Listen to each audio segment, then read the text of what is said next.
Hey my lovelies paratha, आज कैसे हैं आप लोग? आई होप आप सभी अच्छे होंगे, स्वस्थ होंगे और मैं स्टोरी टाइम को एंजॉय कर रहे होंगे। तो जो कोई भी मेरे चैनल पर न्यू आ रहे हैं, प्लीज़ मेरे चैनल को लाइक शेयर सब्सक्राइब करना मत भूलिएगा। और अगर आप लोग को मेरी स्टोरी लाइन उसके प्लॉट्स पसंद आते हैं तो प्लीज़ मुझे कमेंट्स करके अप्रिशिएट करना भी मत भूलिएगा। जैसा भी लगे आप लोगों को मुझे ज़रूर बताइएगा। देन चलिए हम स्टार्ट करते हैं इस स्टोरी को, जहाँ पे हमने लास्ट पार्ट में देखा था कि किस तरीके से जो हमारा राजकुमार आई मीन की प्रिंस ड्रैगन प्रिंस लैन वांगजी वो विंग के लिए डम्पलिंग्स लेकर के आता है किचन से मंगवा करके, और उसके पास ले जा करके उसको देता है। पर बदले में हमारा विंग उसको जरा सा भी भाव नहीं देता है और उस डम्पलिंग्स को वो लेने से मना कर देता है। अब वांगजी भी सोचता है कि अरे हाँ, मैं तो प्रिंस हूँ पर मैं इसके लिए डम्पलिंग्स लेके आया, इसने लिया भी नहीं और मैं ऐसा कर क्यों रहा है। इसीलिए वो डम्पलिंग्स को वहाँ पटक करके और अपने कमरे में चला जाता है। उसके जाने के बाद विंग उस डम्पलिंग्स को हाथ में लेते हुए कहते हैं, अरे बाप रे, बहुत जोरों की भूख लगी थी। मैं तो सोच रहा था कि ये यहीं पे बैठ के मेरे सर पे भांगड़ा करेगा, बट अच्छा हुआ ये चला गया, पर आया लैंड प्रिंस। और इतना बोलकर विंग हमारा फटाक फटाक खाने लगता है। अब जो वांगजी हमारा मुंह बना के अंदर जा रहा होता है तो वो पटक पलट के देखता है, तो देखता है कि विंग ना बड़े मजे से मुंडी हिला हिलाकर डम्पलिंग्स खा रहा था। तो वांगजी कहता है, एक मिनट एक मिनट, इसने तो अभी बोला कि मैं हूँ प्रिंस और वो मेरे लिए डम्पलिंग लेके क्यों आ रहा है, पर ये क्या। और वो उसके पास जाके बोलने ही को होता है, तभी कहता है पहले खाने देता हूँ। फिर वो उसके थोड़ा दूरी पे जाके खड़ा हो गया था एंड देन विंग को देखता है खाते हुए, जो कि बहुत प्यार से एकदम एक्साइटेड होके खा रहा था, मुंडी हिला हुला के, दे हिला हिला करके।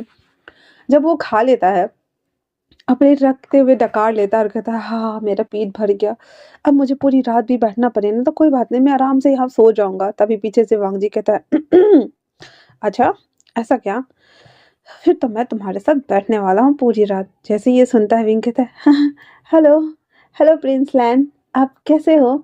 उसकी बात सुन करके विंग कहता है, वांगजी कहता है, ओ अभी मैं याद आ गया कि मैं कौन हूँ। विंग कहता है अपने मन में, याद करना कौन चाहता है, ऐसे सड़े हुए फेस को देखकर उल्टी आएंगी, याद कौन करेगा। वांगजी कहता है, हाँ मुझे सुनाई दे रहा है।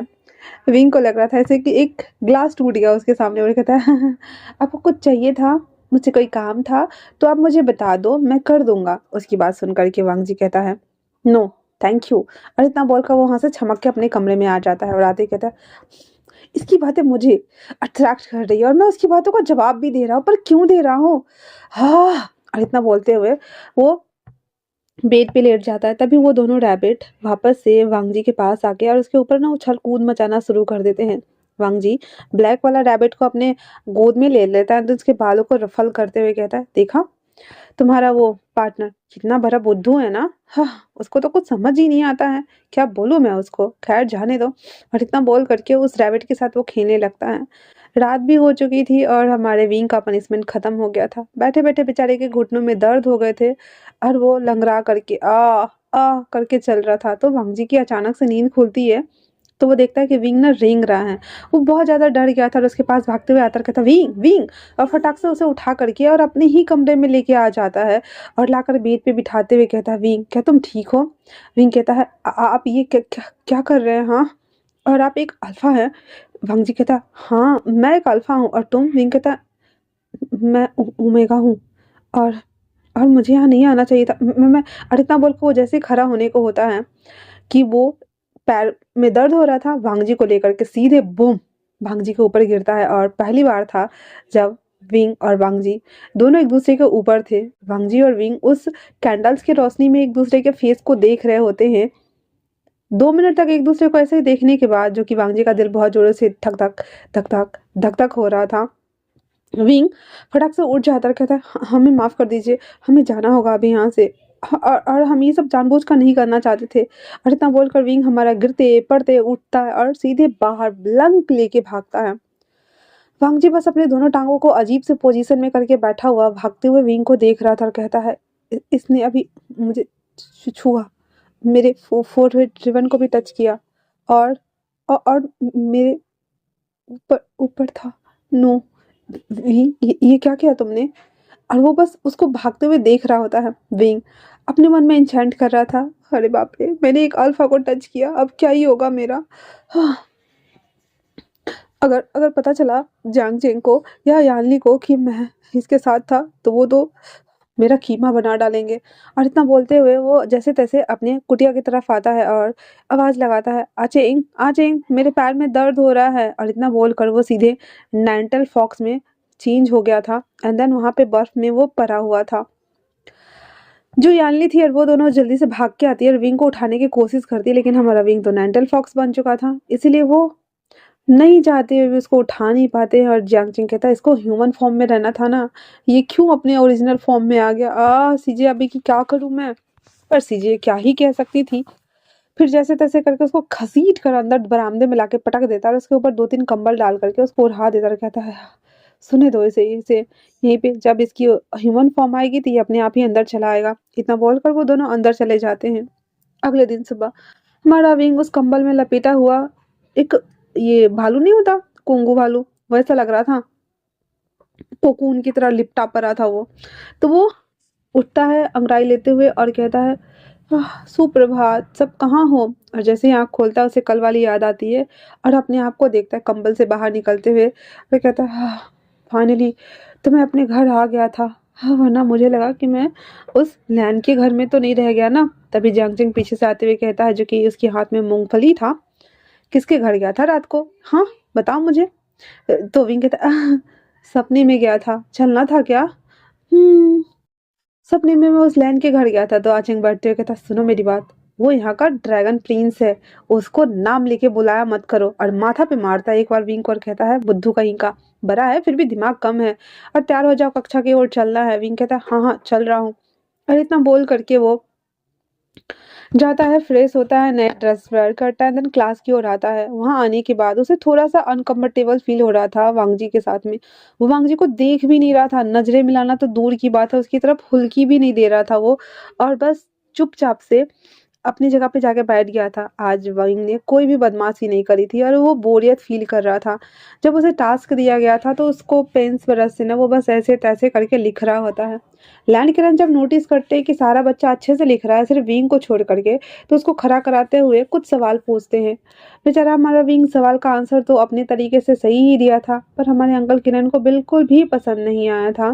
दैट्स वाई वो वापस से वांगजी को आंसर करने को बोलते हैं। देन इस क्लास को संभालने का जिम्मा दे करके लैन किरण अंकल वहां से चले जाते हैं दूसरे क्लास लेने के लिए।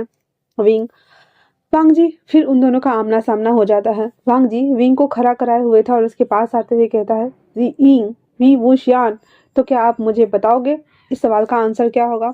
विंग मुंह बनाते हुए इधर उधर देख रहा था और अपने मन में कहता है, पूछना भी था तो इसी को पूछना था, अब मैं कैसे आंसर करूंगा। हद है, मैंने तो दे दिया, पर ये सेटिस्फाइड थोड़ी होगा। हाँ।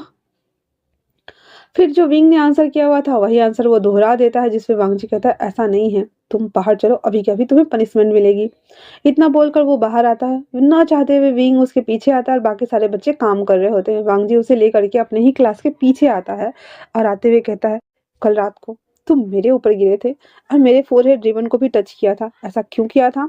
विंग कहता है, हेलो हेलो, देखो मास्टर जी, आप मुझे यहाँ लेकर आए हो तो मुझे पनिश करो और निकलो यहाँ से, मैं पर्सनल सवालों का जवाब नहीं देता किसी को। और इतना बोल करके और वो दूसरी तरफ देखने लगता है। वांगजी को बड़ी तेज गुस्सा आ रहा था, इसलिए उसके हाथों को पकड़ते हुए कहता है, विंग मैंने कुछ पूछा है, मुझे आंसर करो। विंग कहता है, ये क्या कर रहे हो। हाँ। वांगजी कहता है, सारे बच्चे पढ़ रहे हैं, तुम मेरे साथ आओ। और इतना बोलकर उसको खींचते हुए एक पेड़ के पीछे लाता है, उसके दोनों हाथों को ऊपर कर देता है और उसके चिन्ह को उठाकर कहता है, बताओगे मुझे या फिर मैं कुछ और करूँ। हाँ, ना।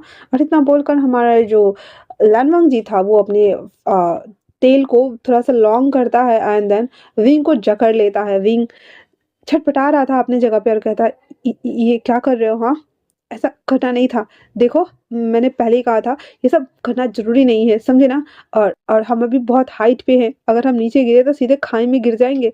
तो वांग जी कहता है, तो क्या। हाँ, तो क्या, खाई में गिर गए तो क्या, बोलो। विंग कहता है, देखो मैंने बोला ना, ये सब करना बंद करो, ओके। और इतना बोल करके और वो छटपटा रहा होता है और वो सीधे वांगजी को ले करके उस पेड़ से नीचे खाई में गिरता है, क्योंकि वो एक हट ना पेड़ के ऊपर बना हुआ था। जैसे वो खाई में गिरता है, विंग हमारा वांगजी को पकड़े हुए था और वांगजी अपना ड्रैगन फॉर्म में आ चुका था और विंग को लपेटे हुए था। वो सीधे नीचे लैंड करता है, लेकिन अचानक से वो एक गुफा के अंदर आ जाता है और उस पानी में विंग सीधे छपाक गिरता है और वो अपनी original form nine tail fox में आ गया हुआ था। और जो हमारा वांगजी था वो ड्रैगन फॉर्म में आ चुका था। और वो पानी बहुत ज़्यादा ठंडी थी। विंग ना उस पानी में ना ना खड़ा हो पा रहा था, ना चल पा रहा था, ना कुछ कर पा रहा था। फिर जो हमारा वांगजी था वो ड्रैगन फॉर्म में था, इसलिए उसको खींच कर अपने पूंछ से उसको किनारे लाता है, अंदर वहां रख देता है। रखने के बाद वो विंग को ना ऐसे बॉडी को सहला रहा होता है, लेकिन विंग का तो पूरा उड़ा हुआ मुर्गा बन गया था और वो अजीब ही दिख रहा था। वांगजी उसे गर्म करने के लिए ह्यूमन फॉर्म में आता है और अपने ऊपर का जो कपड़ा था ऊपर वो ना भीगता था ना सूखा रहता था, वो मतलब एक जादुई कपड़ा था। उस अफगान को खोलकर विंग को ढक देता है और उसके होश में आने का वेट करता है। उसके बाद उस गुफा के वो चारों तरफ मुआयना करने लगता है वहीं बैठे हुए, क्योंकि विंग को छोड़ करके वो वहां से नहीं जा सकता था। अब देखता है कि विंग उठ नहीं रहा है, तो वांगजी विंग के बगल में ही लेट जाता है उसको देखते हुए। और देखते देखते कब वो सो गया था उसे पता भी नहीं चलता है। वांगजी और विंग दोनों एक दूसरे को हक करके सोए हुए थे। जब विंग की नींद खुलती है तो उसे गर्म एहसास बहुत ही ज्यादा खूबसूरत था और उसे बहुत अच्छा फील हो रहा था। इसीलिए वो और उससे चिपक रहा होता है। और वांगजी जब अपनी आईज ओपन करता है तो देखता है कि विंग उसके पूरे बॉडी को जकड़ा हुआ है और उसे जकड़ के वो सो रहा है। वांगजी उसके हाथों को हटाते हुए कहता है, विंग क्या कर रहे हो, उठ जाओ। पर विंग था कि और उसके बॉडी को चिपक करके सो रहा होता और कहता है, मुझे सोने दो ना, अच्छा लग रहा है, मुझे गर्म सा लग रहा है। और इतना बोलकर वो उसमें घुस के कोकून की तरह सोते जा रहा था। वांगजी चिल्लाते हुए कहता, विंग। विंग उठ के आंखें खोलता है और कहता, हाँ। और जब वो देखता है कहता, आपने मेरा फायदा उठाया। हाँ, आप ऐसा कैसे कर सकते हैं, हाँ। भंग कहता है, मैंने तुम्हारा फायदा नहीं उठाया। और भूलो मत, अभी तुम भूल गए हो क्या कि मैं एक अल्फा हूँ, हाँ। और तुम मुझसे लिपट के सो रहे थे।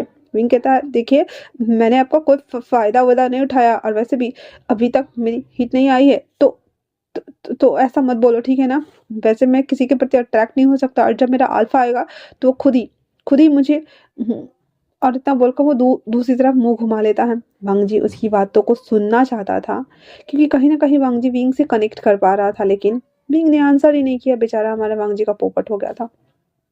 और उसके बाद फिर वो कहता है, हम कहाँ हैं। वांगजी कहता है, हाँ, आसमान से टपके और गुफा में आके अटके हैं।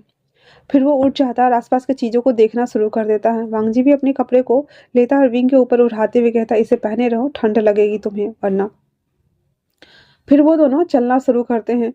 चलते चलते एक रास्ता तक आते हैं, जो कि दो दो मतलब एक ऐसी जगह आते हैं जहाँ से दो रास्ते फूटते थे। तो विंग कहता है, हमें किधर जाना चाहिए। वांगजी कहता है, आई थिंक से इस तरफ। विंग कहता है, उस तरफ क्यों, हम इस तरफ भी तो जा सकते हैं ना। तो वांगजी कहता, क्यों, क्योंकि दोनों रास्ता देखो सिमिलर ही है, बस हो सकता है कि वो एक ही जगह जाके मिलते हो, पर बीच में ऑप्टिकल्स ज्यादा हो, और ये रास्ते में रोशनी नहीं दिख रही है, इस रास्ते में हल्की हल्की रोशनी दिख रही है। हम इधर से चलते हैं ना, हो सकता है बाहर जाने का रास्ता हो। विंग की सूझबूझ सुन करके वांगजी इम्प्रेस्ड हो गया था, इसलिए कहता, हम ठीक है। फिर वांगजी आगे आगे था और विंग उसके थोड़ा सा पीछे चल रहा था, और वो दोनों साथ में चलते हुए जा रहे होते हैं। उस रास्ते में उन लोगों को कुछ भी नहीं मिलता, लेकिन वो लोग चलते चलते एक ऐसी जगह आ गए थे जहाँ पे चार तरह की मूर्तियां रखी हुई थी, और बीच में एक बहुत बड़ी मूर्ति थी जो कि सीधे आसमान की तरफ जा रही थी। उसका सिरा दिख नहीं रहा था, बस नीचे से लंबाई दिख रही थी उसकी। विंग कहता है, हम क्या कहीं ऐसे ऐसे मम्मी वाले जोन में आ गए हैं कि जहाँ पे पहले के मास्टर्स अपने आप को अलाइनमेंट फील कराने के लिए तपस्या करते थे, कहीं ऐसी जगह पे तो नहीं आ गए हैं ना। भंगजी कहता है, हो सकता है, पर ये गोसू में पड़ता है, और हमें हम में से किसी को पता क्यों नहीं है कि इस पहाड़ों में ऐसी भी कुछ हो सकती है। तो वो कहता है, हो सकता है नहीं हो, या हो सकता है ये कोई दूसरा जगह हो, क्योंकि ये देखो यहाँ का एटमॉस्फेयर थोड़ा गर्म है, और समय भी देख रहे हो। और फिर वो अपना समय यंत्र दिखाता है जो कि बहुत फास्टली चल रहा था। वांगजी दोबारा से विंग से इम्प्रेस्ड हो गया था और कहता है, ठीक है, ये हम इस संयंत्र को देखते हैं कि कैसे ये काम करता है। फिर वो मैकेनिज्म को देखना स्टार्ट करता है, चारों स्तंभ को, जो चार दिशा को प्रेरित मतलब पूरक कर रहा था। वांगजी कहता है, इस सबको एक साथ घुमाना होगा, पहले दो को फिर बाद दो को। विंग कहता है, हाँ ठीक है। फिर वांगजी जैसे विंग को इंट्रो करता है, वैसे वो उस खंबे को ना धीरे धीरे जोर लगाकर घुमाते हैं, और उस तरफ से वो घुमाया जाता है।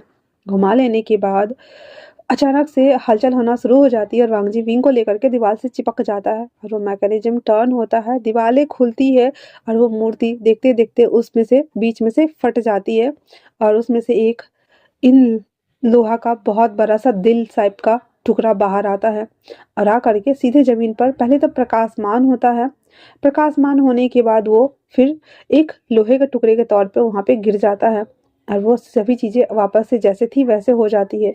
विंग और वांगजी दोनों उसको देखते हैं, देन कहते हैं ये क्या है। और फिर वो दोनों वहां पे साथ में आते हैं। वांगजी उस टुकड़े को उठाता है और विंग ने उसके हाथ में पकड़ा हुआ था। वांगजी जैसे ही उठाता है उसका हाथ हैवीनेस होने लगता है और वो बहुत सारी चीज़ों को सुनना शुरू कर देता है, जिसके कारण उसके हाथ से वो टुकड़ा गिर जाता है। जब वो गिरता है तो विंग उसे कैच कर लेता है और कहता है, "इसे गिरा क्यों रहे हो? हाँ, देखो ये कितना अच्छा है ना, ये क्या है? ये अजीब-सा है, सिल्वर और ब्लैक। ये कोई कोई मामूली टुकड़ा नहीं है और ये हार्ट शेप में भी बना हुआ है, इन लोहा। तुम्हें नहीं लगता ये क्या हो सकता है?" और अचानक से जैसे ही विंग बोलता है कि ये क्या हो सकता है, वो एक गोल चक्कर के तौर में रूप बन जाता है और बीच में एक स्पेस खाली थी, जिससे कि कोई चीज़ उसके आर-पार जा सकती थी। वो अचानक से वो मैकेनिज़्म ऐसे बदला था तो वांग जी कहता है, "क्या तुम्हें कुछ सुनाई नहीं दे रहा है?" विंग कहता है, "क्या? मुझे कुछ सुनाई देना चाहिए था।" फिर वो उसको अपने कान में चिपका-चिपका के सुन रहा था, "हेलो, हेलो, कुछ है क्या? हेलो, तुम क्या बोल सकते हो? हेलो?" लेकिन विंग को कोई आवाज़ें नहीं आ रही थी, क्योंकि विंग के अंदर तो खुद एक ब्लैक पावर थी ना, इसी वजह से।